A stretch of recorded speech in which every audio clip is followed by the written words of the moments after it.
And welcome back to SWBA Today. And in today's episode, we're going to be looking at the SWBA scoreboard, and we're going to be looking at the key takeaways from last night's games.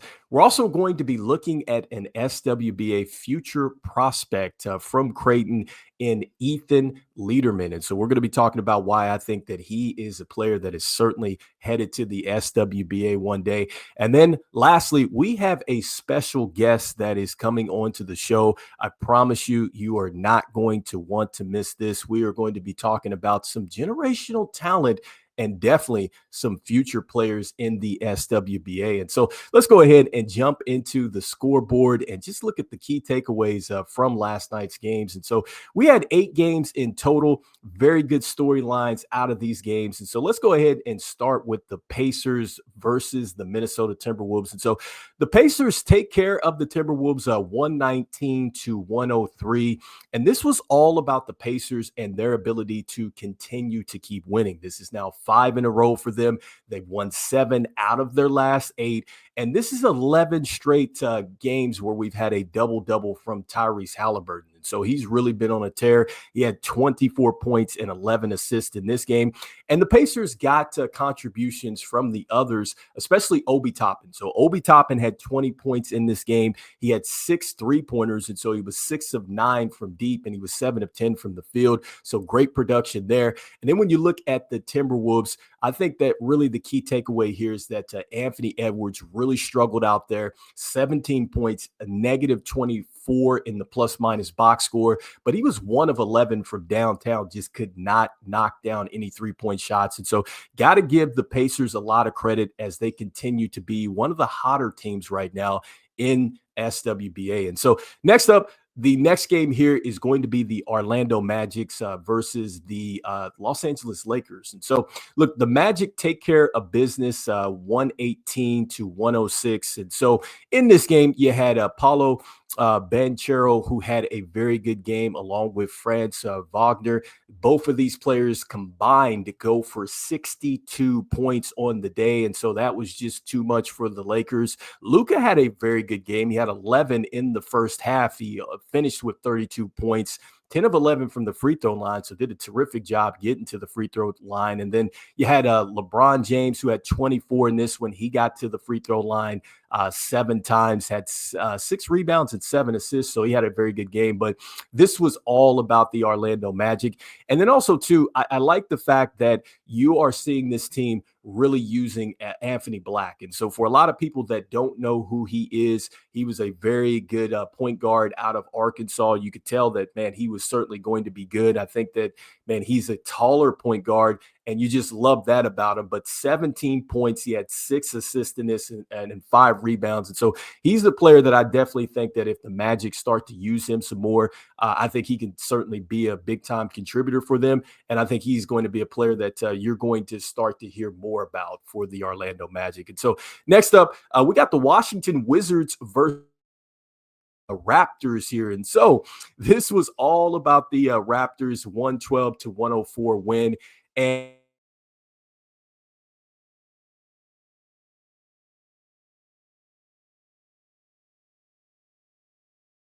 blocks right there, +9 from the plus-minus box score. And also, too, Emmanuel Quickley. And so Emmanuel Quickley got the bag over the summer, for the Raptors. He had 21 points in this game. He had a +10 in the plus-minus box score, and he was 8 of 8 from the free throw line. So Emmanuel Quickley playing very well. And just the Washington Wizards, look, this is a young team. They are playing a lot of rookies. You had Bub Carrington play some major minutes. Keyshawn George played some major minutes. Alex Sarr is always playing some major minutes. And so this is a team that is very much in rebuild mode. And so next up, next game here, we got the Dallas Mavericks versus the Brooklyn Nets. And so 120-101. And I think just the key story out of this is that Anthony Davis has come back. And so Anthony Davis has been out for quite some time since joining the Mavs. He was having a good game, and then he went down. And so he's missed 18 games in total. And the Mavs are 6-12 without AD. So it's not like he makes a big difference. Just kidding. So yeah, they needed AD back out there. So 6-12 right now for the Mavs without him, and they get him back, and he had 12 points in this one, 6 rebounds, 3 assists, and a block and a steal in this one. And so he was on a little bit of a minutes restriction, and so obviously they're probably going to ramp him up some more. I think that they had a very good contribution here from Spencer Dinwiddie. He played pretty well, 16 points, 12 assists, used to play for the Brooklyn Nets. And so the Mavs get a win that they desperately need right now. And so next up, we got the 76ers versus the Pelicans. And so no Zion. And so 112-99, the Pelicans win in this one. And look, I think that this was really all about their younger players, especially a player that I like a lot. I think he should be playing a lot more in Jordan Hawkins. I think he's starting to really show some signs, especially now that he's getting some playing time.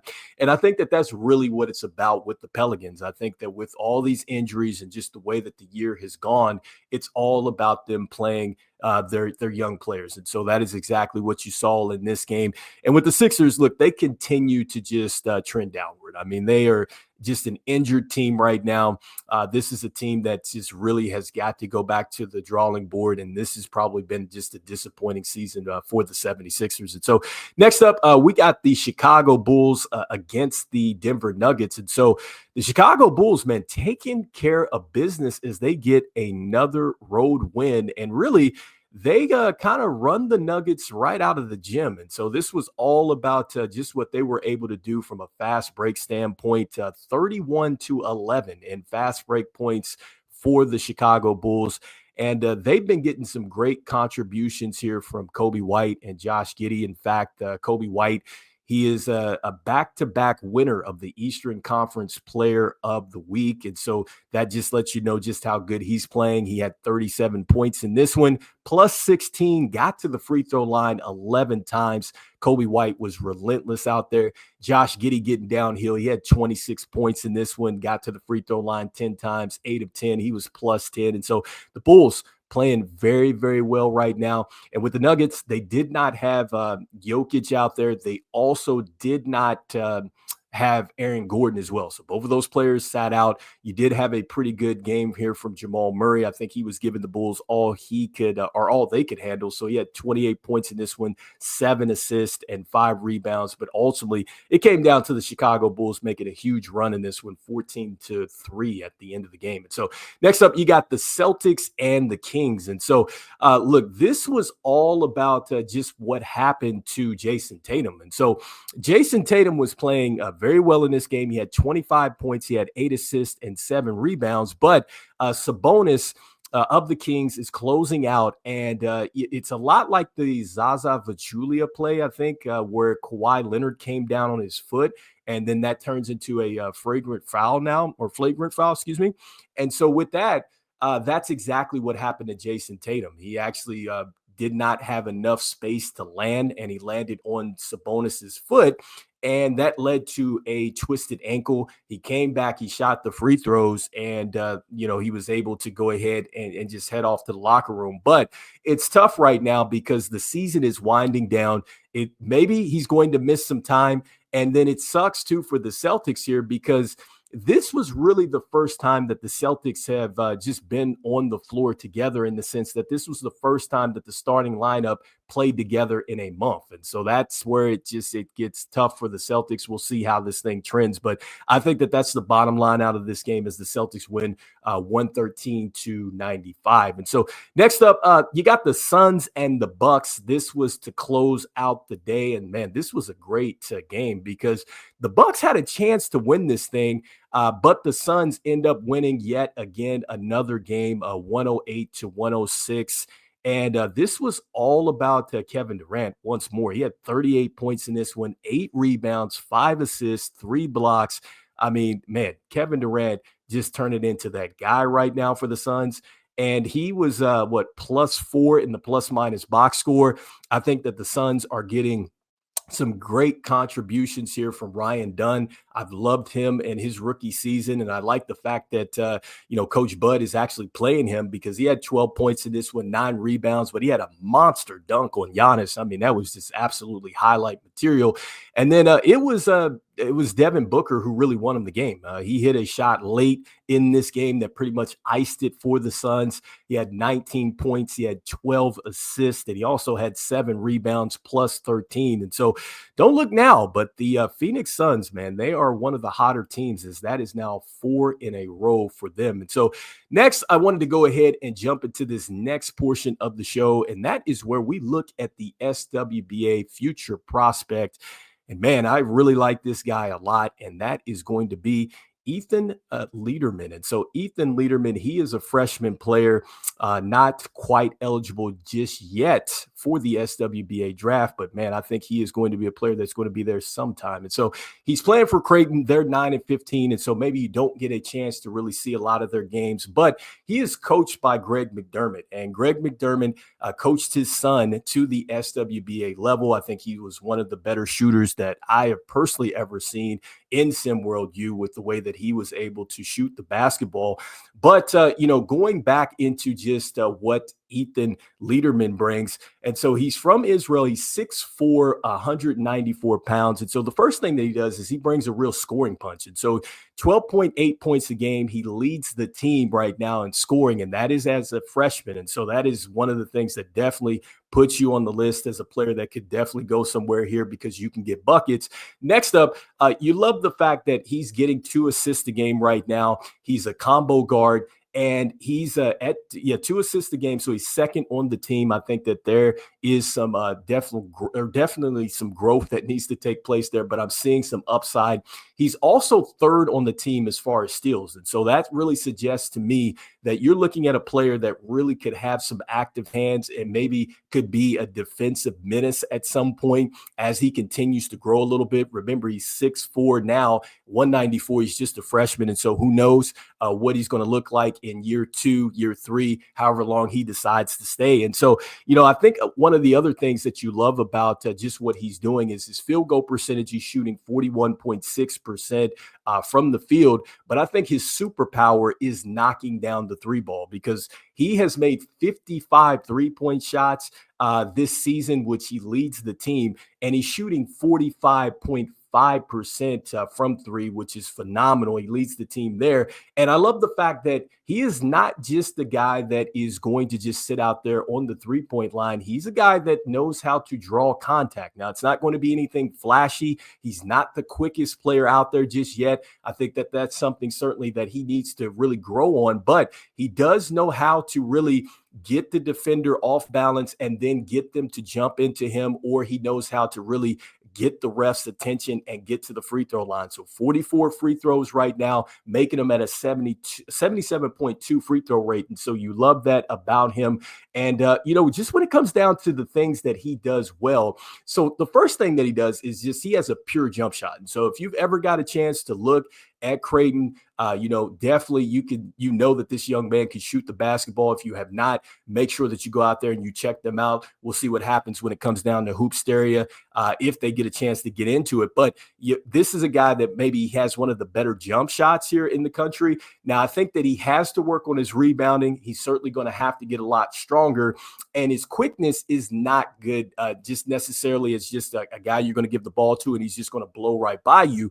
But he is quick in the sense that he is the type of player that if you are defending him and you look away for a moment, he is quick enough to get you caught really in the wash as far as just getting caught on screens and things like that. And that's really where the real magic is for him. So he has the ability to get open and find space on the floor. And so when I look at player comparisons, what he reminds me of and just the way that he moves a little bit, kind of get a little bit of a JJ Redick type of feel, maybe a Luke Kennard type of feel. I think that if he gets a bit more quickness, we'll see where he goes with the athleticism. Maybe we're talking about something like a Kobe White comparison. I think that they're about the same height, but Kobe White is a combo guard, that can get downhill with the quickness, but he also has the range as well. But what I'm really going to be most interested in is just how he tests in the SWBA combine. I think that, counting that he does eventually come out, I think one of the key things for him and maybe just how far he would go up the draft board is going to come down to his wingspan, because I think a lot of people look at him and go, okay, at 6'4", the height isn't necessarily there. But I will say this. Look, here's a player that he could maybe turn into depending on what his wingspan is. Again, I have not, got a chance to test that or anything like that. We'll see what happens when he gets to the SWBA combine if he decides to do that. But here's a player that plays for the Chicago Bulls now. He goes by THT. His name is Talen Horton-Tucker. And if you do not know him, look, he is the second youngest player to win an SWBA championship with the Lakers. But he is 6'4". Yes, he's 6'4", and his wingspan is 7'1". Okay, so that's incredible. Now that is an incredible wingspan, and that's what I'm saying. You don't know exactly what you're getting with these players until they really test out. And so that would be phenomenal what his wingspan turns into. And I'll say this, when you look at a comparison, and I'm not saying that he's this player, and I'm not saying that he's going to necessarily turn into this player, but when you compare it to like a Jalen Snow is 6'4" as well. He's 201 pounds as a junior, but Jalen Snow is shooting 41.1% from downtown. And I just talked about how he's shooting 45.5 from downtown. So that just lets you know just how good he's been in his freshman year, right? As far as knocking down 3-point shots. And I think that is something that you have to think about too when you're starting to compare him maybe to some of the elite competition out here in SimWorld U. And so anyway, you guys let me know in the comments what you're thinking here about this prospect. Do you think that, yes, I can definitely see Ethan Lederman being a player that certainly he could maybe make it to the SWBA level. I'd love to hear what your thoughts are. And so with that being said, we're going to take a brief commercial break, and I promise you, you are going to want to stay on for our special guest. And this conversation is something that maybe is going to be talked about a lot in the media feed. All right, so we'll be right back after this commercial break.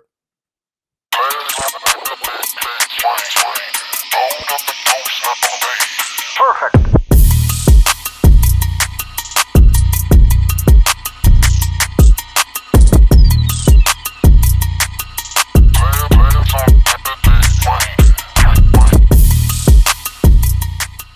All right, we are back from commercial break, and I got the man, the myth, and the legend, Maestro. Man, he is joining us. He was at The Last Dance. He was the lead analyst out there. You guys see his work. He's pretty much, the senior writer, really on the beat here for SimWorld Prep. And look, we are going to be talking a little bit about some generational talent here. And, Maestro, I know, look, you were talking to me a little bit in the green room. You're talking about some players that maybe you think they have the tools, they have the it factor. Maybe they could jump straight to the SWBA. And so, I'll toss it to you, and starting off with that, like, who do you think right now could maybe realistically make that type of jump? Well, appreciate you having me. Love this. I love your show. I really love how you broke down Arthur Lattimore. He was one of my favorite players, and he would have been on my list if he was still in prep, but he's not. So I don't get a chance to talk about my man. But okay, low hanging fruit. I'm gonna get it out the way right now. The first player that I'm gonna think of that came to my mind, as you were kind of spitballing at me, was Jiggly. His game fits right into, I won't say SWBA ready start right now, but definitely at the point where he is in terms of, and when I say that by talking about all 5 major transition points of the game, including the sub-transition points between offense and defense, off-ball, on-ball defense, transition defense, press help. He's able to do that, and he has that other extra factor for being a big guy, right? He's able to handle the ball, able to bring the ball up, able to run the offense. He gets so many assists. He's able to set up his player, which tells me he's more than just a big guy. He has that IQ, and he's so fluid. And I just have to say this. I've seen very few cats his size never off platform. At that age, it's kind of awkward, it's kind of gangly. Heck, listen, okay, so for me in high school, I went from 6'1" to 6'4". And even as a guard, I found myself in certain moments, being bow-legged and slew-footed enough that I was trying to figure stuff out. And I had teammates who were 6'9", 6'10", 6'11", right? He has this thing that you rarely see him off platform. I think it happened twice in the championship game where I had to look twice. Like, whoa, let me go back and look at that again, right? So he definitely has that athletic ability, and it's so special when you see it. It's just beyond sweet. Another player that comes to mind, and I guess it's easier for bigs, especially when we talk about players that can make that transition. Another player that comes to my mind here is Monte Parson. Right now, the one thing I would say about Monte Parson in terms of his ability and what he's able to do, even though I would not necessarily give him total top marks in all 5 aspects of the game in terms of his ability to input, he is so effective though. With whatever he does, he always moves with decisiveness. He always takes that first step with violence. Even when you might have him defensively, he still manages to put himself in a position where you're all of a sudden looking for him because he's managed to ghost you in his step. And that covers everywhere. And to be frank about it, though he might not get the same high marks as Jake Lee, his game fits more of the modern day SWBA. It fits more of that slash and burn. I can score from the outside. I can score from the inside. I can facilitate. I can do what I need to do. Not that, and the people at SimWorld Hoops beat me up. I mean, they put me in the closet and beat me with a bunch of oranges and socks because they trying to get me to learn about positionless basketball because I'm so old school, right? I mean, I played AAU ball with Moses, so it's just what it is. It's all right, man. I totally understand. But I'm right there with you. Go ahead. Exactly. Right. But Monte Parson has that game that I think is that modern player's game. He is hyper effective in every single portion of the game, though he might not have how can I say this? He might not have the technical or the physical top marks. His IQ is out of the roof, and he knows what to do when he needs to do it. Mm-hmm. Another player that comes to mind that at first to me was sort of borderline when I was thinking about him with this, but I'm gonna stick with it because I'm just gonna say this. He's another cat whose game I love so much. He's not a big guy. It's Ali Cortez. Ali Cortez is your typical rhino against the wall guard that recognizes I got to step in and handle this right now. And at the prep level, you really don't see that a lot, right? And I mean, not to the factor that he's able to do it. Ali can put up 20, 30, or 40 points. And yes, he does go through spots of a game where he's ineffective. And I don't mean that in a negative way. I mean that in a way that the other team is obviously keying on him and he might not have any help. And I think of a lot of cats who are big time players, but they don't really play with people who can manage to keep up with their game. And I'm not, and that's not a knock on his teammates. It's a testament to where he is and how strong a player he is. There were 5 plays. Okay, let me get this straight. There were 5 plays in a row where Ali was guarded by Jay Midoriya, and he blew by him the same way 5 times in a row. To the right. Yes, it was always to the right. The one time he went to the left was the only shot that he missed. And I think that was because I think he was kind of surprised he was that open. But also, I remember a critique about him that I had from way back. I wanted to see him work from the left side of the floor more. That's just going to come with time. And I will give Ali this. He doesn't fall in the habit of I can do this so much better than you. I don't need to work on anything. Mm-hmm. Which tells me he has the mentality that he could manage, even though it's more difficult as a smaller player, he can manage in the SWBA. Mm. Now, this other player that I told you about, I had a real hard time struggling with it because, just for the lack of it not being Valentine's Day, from the very first time I saw this kid play in an open run, I couldn't stop doing shorts about him. I couldn't stop writing about him. I couldn't stop talking about him. Every time I get a chance to see him play, I forget sometimes that I'm calling the game, and that's Tyrade Bush. Tyrade Bush, for a 15-year-old kid, able to handle the ball the way he does, pass the way he does. It's okay. To me, Tyrade Bush is more of the physical physical penultimate player of Jick Lee without the size, if that makes sense. Yeah. To me, Tyree Bush is closer to that Kevin Garnett type player with one difference. Remember, Kevin Garnett's handle wasn't a handle until his his third or fourth year in the league, when you start seeing him being able to handle, facilitate a little bit more. Yeah. That's So fair. Tyree has that now. Mm-hmm. Like I've seen him flip his offense upside down, and he stood in as the guard and facilitating the play. I remember calling one game where, I'm telling you, he should have had almost 30 assists in this one game. He was passing his teammates open as they were cutting to the basket, to the point sometimes the passes were so good, his teammates were missing the passes because, quite frankly, he's playing at another level. And I'm not saying that he's doing it because he's just so much better. It's just who he is. Mm-hmm. And the fact that, I'm going to say something else, and this is going to go back to Jick Lee too. Both of those cats came in the league not necessarily putting up what I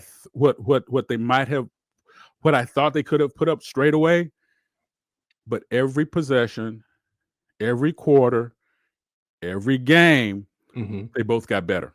Yeah. And better and better and better, to the point where it was quite obviously who is the leader on the floor. And that's that sixth piece that I look at, that leadership, being able, because even though you're going to go from prep to the SWBA, on a certain level, you're in a room with a bunch of alphas.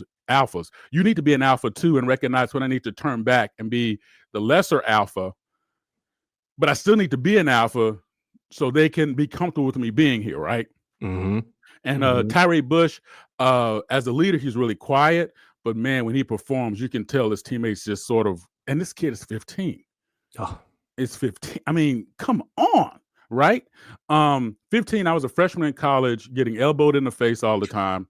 Basketball wasn't my real sport. My real sport was baseball, but I played baseball, basketball, and football. Yeah. At the collegiate level, NIT Final Four in basketball, College World Series in baseball, but won a bunch of state titles and stuff, and not just those sports, but other sports in high school. Was blessed enough to have really good coaches. I knew I wasn't even a beta. Forget a Charlie or whatever. I was somewhere down in the epsilon or whatever thing in terms of player, but I was okay with that because I always wanted to be that person for my teammate to do whatever we need. That's why I love taking charges. I love fighting for rebounds. I love being that guy playing that 6'6", guarding a guy that's 7 foot, because I can get in his kitchen and he'll smell my cologne for the next week because I'm just going to know him so much. I loved being that cat, right?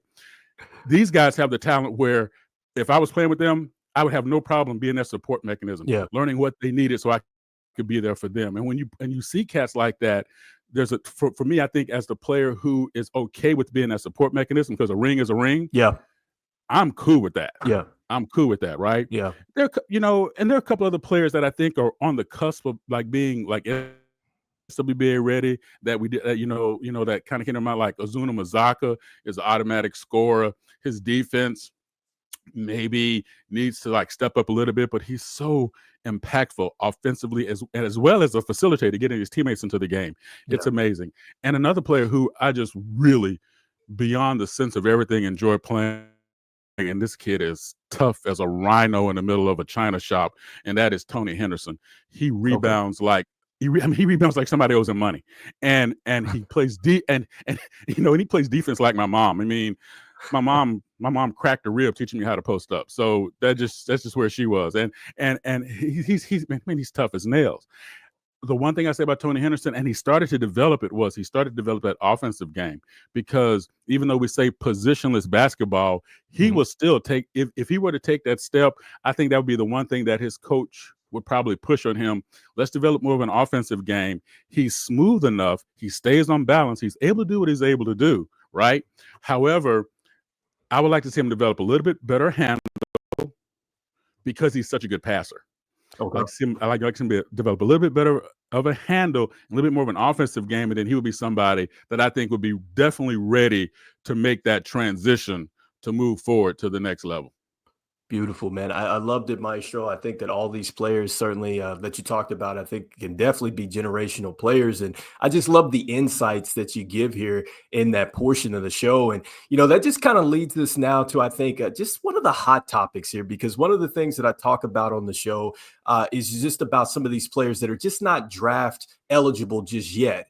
But it just Right. makes me think to myself, is this something that, with these new NIL deals and things like that, should we maybe revisit this? Because, back in the day, I guess we're kind of dating ourselves a little bit. And this is probably really the question of the day. And it's just, can SimWorld prep athletes, or should they be able to really make that jump again straight to the SWBA level again? Because I'm thinking just in this last night's game, I'm going back to the Orlando Magic game where they beat the Lakers. But Dwight Howard, he got retired into their Hall of Fame, their Ring of Hall of Fames or whatever it is. So he's into their little thing there in the arena. But tremendous, really, accomplishment for him. But he's a player that came out of high school. And so, look, we're talking about, Daryl Dawkins. These are players that we know. You got Kevin Garnett. You mentioned him, Kobe Bryant, Jermaine O'Neal, Tracy McGrady, Al Harrington, Jonathan Bender, who used to play for the Pacers, Deshaun Stevenson, a generational talent in LeBron James in '02 that came out with Amari Stoudemire, Kendrick Perkins, who we see often here on the television, and Dwight Howard. He actually came out in '03 with them. Sean Livingston became an NBA champion, J.R. Smith. Yep. And so, look, there have been several players that have come out and they've really made it, Maestro. And I know that, with just the way that things have changed and just kind of protecting these young men, do you think that this is something that should it change now back to letting these young men make the decision to make the jump to the SWBA level? You know what, man, you know how to kick a guy in the junk with a question like that. Let's just get that out the way right now.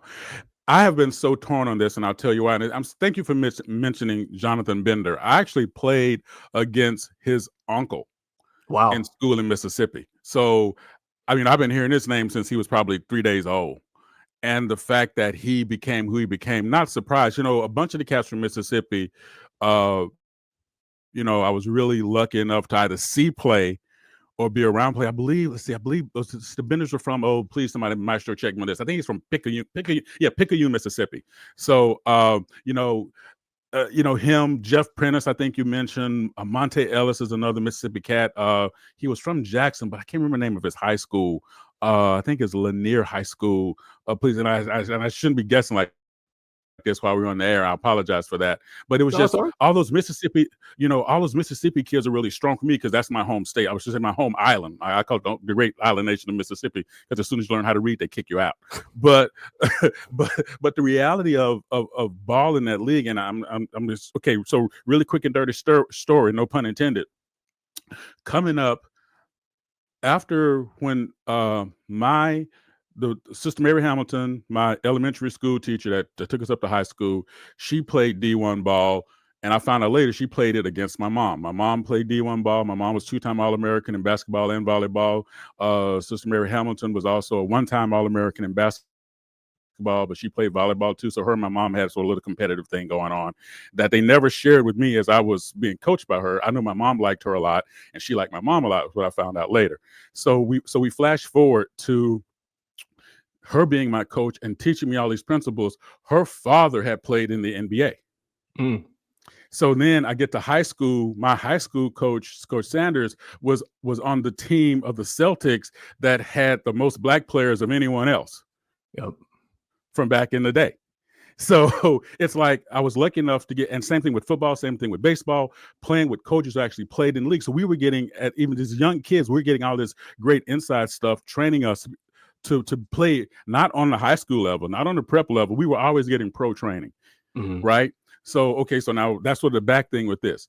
To me, when I see the kids who have gone to high school, I'm going from high school or prep to the SWBA, it's more of a success than not. I think only 38, 39, maybe 40 players went from high school or prep to the league. I think only 2 never played at all. They just didn't make it. And then you have at least 3. We know there's going to be a 4th in the Hall of Fame. Mm-hmm. Once LeBron goes, because what is it? Kevin Garnett, Kobe, and Tracy McGrady are in the Hall of Fame. LeBron's gonna go to the Hall of Fame. So that's 4. So if kids who went from prep to the league or SWBA, 4 are going to be in the Hall of Fame and 2 never made it. That means the odds are pretty good. And thank you for mentioning Daryl Dawkins. Thank you for mentioning him. Moses Malone was the very first one, obviously, that went from a high school to a prep to the league. But Daryl Dawkins was a neighbor of my father when my father was teaching at the War College. Mm-hmm. And my father and I would go on runs every morning and every afternoon before school. So we do like 5 or 6 miles in the morning, come back afternoon. No matter how tired he was, no matter how late he got home, he and I would do a run before I go to bed at night. Mm-hmm. Daryl Dawkins would be shooting free throws 2 houses down from us. And I didn't know who he was, right? I just knew he was a big guy. My father said he played pro basketball the whole 9 because we never really bothered him.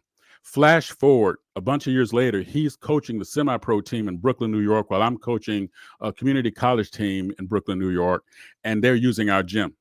Mm-hmm. And we get into this conversation, and here's the love I have for this guy and why I miss him so much. He said, you used to run with your dad, because I was talking about how we would run past him. He said, you're the kid running with your dad, blah blah blah, whatever. He told me that you were more of a baseball player. Why are you coaching basketball? And it was like he remembered his conversations with my father from way back in the day and brought it up now. And just I'm thinking about, here's a guy who in my heart and mind at the time, and hopefully our kids can understand this, one of the most famous basketball players, Chocolate Thunder, breaking backboards, the whole 9, everything about that guy, right? He was like, if there was social media back then, he'd have been all over it. Yep. And here he is talking about a kid who barely made, like, I had pro tryouts. I never really made it. And I'm honest enough to say I never got the tryouts because I was good in basketball. I got the tryouts because I played with cats who played in the league. I played with cats who got me workouts when I was looking for a job and stuff like that. So I'm going to get that out the way. Yeah. I always tried to make the best of it. I always tried to stay ready, but I knew that I was getting my opportunity because of people who knew me. Yep. And by the way, family, I'm going to say this to you right now. It's not who you know, it's who knows you. So always make sure that you got your stuff clean and your stuff is ready to go, because when people recommend you for something, they're putting their reputation on the line. So always have your best ready to go.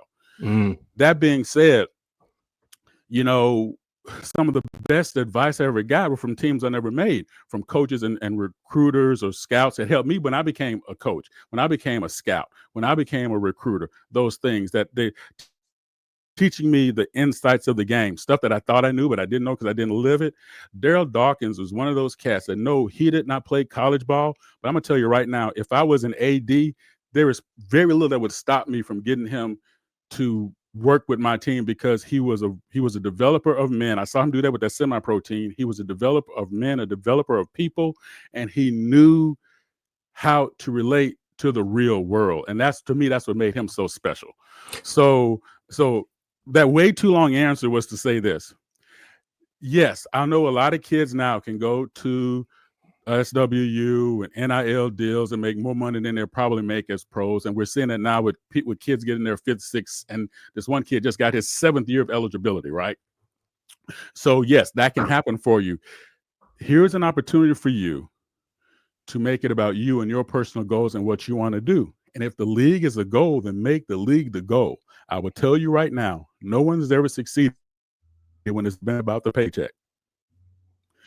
When it's been about the goal and what they wanted to do, they have no loss of focus. So yes, I'm surprised myself. I'm going to say this. If a SimWorld prep player is ready to go to the league, my man, yes, I believe they should go. I believe they should have that opportunity. They're going to get multiple opportunities because obviously there's some sort of consensus that they're ready to go. And that's why you see so many cats. A cat that I coached from New York, Sebastian Telfair, right? His struggle. His struggles. Oh, yeah. I coached him. Yeah. I saw his struggles, but guess what? He kept getting opportunities. Yes, he was a smaller player, 6 foot. He was small, but yet and still, though, because he got that draft, because he got the pick, he got more help than other people would have gotten, and he took advantage of it. Ended up having a very long career, not just here in the States, but overseas too. So I'm going to say yes. Why not? We love the game. If an opportunity for somebody to be able to support their family, follow what they love, and use that platform to do good for others, man, yes, please, let's do it. Man, I love that. And so just to say quickly, too, before we jump out of here, Daryl Dawkins, for the people out there that are probably watching the show, they're going to have to do their research, but he made it so cool to be able to dunk a basketball. I love his stories where he would he nicknamed the dunks, right? Because that was one of the things with him. He'd be talking about how the rim was rocking, and he would just start, man, it almost seemed like he could make his own rap album with the stuff that he'd make up. And it's just like his teammates would be like, man, what are you talking about? You know what I'm saying? Like, we're playing in the middle of a game, you know what I mean? And he's just dunking a basketball like that. But look, he was a guy that dunked with a lot of power, and he was more than that. But I think that was one of his things that were signature for him. And so rest in love, rest in peace to Daryl Dawkins. Yes. Certainly just all in peace, baby. All in peace. So, but yeah, I mean, I'm right there with you. Just before we head out, I think that, look, you're talking about, players that I think now, more than ever, they know what it's about when you get to this next level, and just understanding brand and just understanding more so the things that happen now that you make that transition. And so back then, I think that, yes, for a lot of the stories that you hear, it just did not turn out that well. There's a lot of stories where it did. And I'm not saying that these young men just come out and they just become 10-time all-stars at the SWBA level. We're not saying that they become NBA champions, but if they're going to step into something that maybe even if they just went to, SimWorld U, they would probably run into that same situation. Why not give them more extended time onto their career and let them start earlier? I mean, I'm there with it.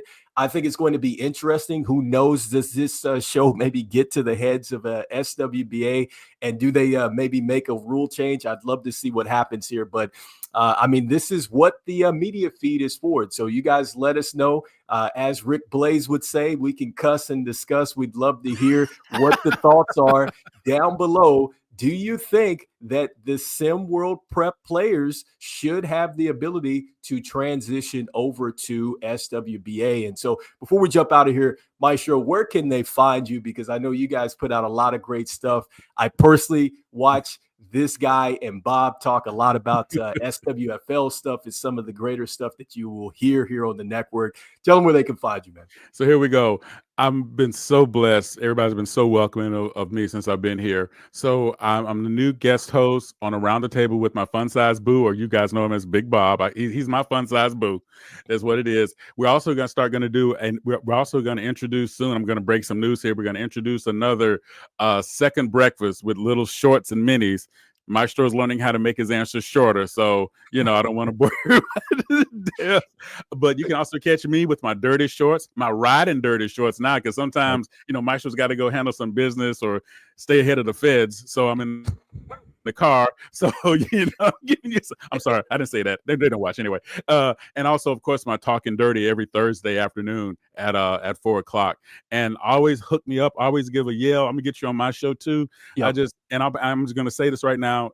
It's an honor to be here. What you have brought to us and our world has been sublime. It's been perfect. It's been on point. And it's very much appreciated. And it's just an honor to hear you talk. It's an honor to hear how you go about your analysis. And it's a beautiful thing to see you do your art as you bring your awareness to the to the game. Man, I much appreciate that. And anytime, man, that we can have you, we'd love to have you. I mean, this show is it's not all about me. It's about SimWorld. And so, like we said in the intro, it's going to be expert analysis, and it does not come just from myself out there. It's a ton of folks here like Maestro that just have so many insights, guys. And so this is what it's about. So hopefully you guys enjoyed this episode. Yes, it's long, but that's what we're going to do over here in SWBA. And really, that's what we're going to start to do. We're going to go a lot deeper. And so if this is not the show for you, you probably should unsubscribe, man. But anyway, see the game and be the game. We will see you guys on the next one. Thanks. All right, guys. Peace.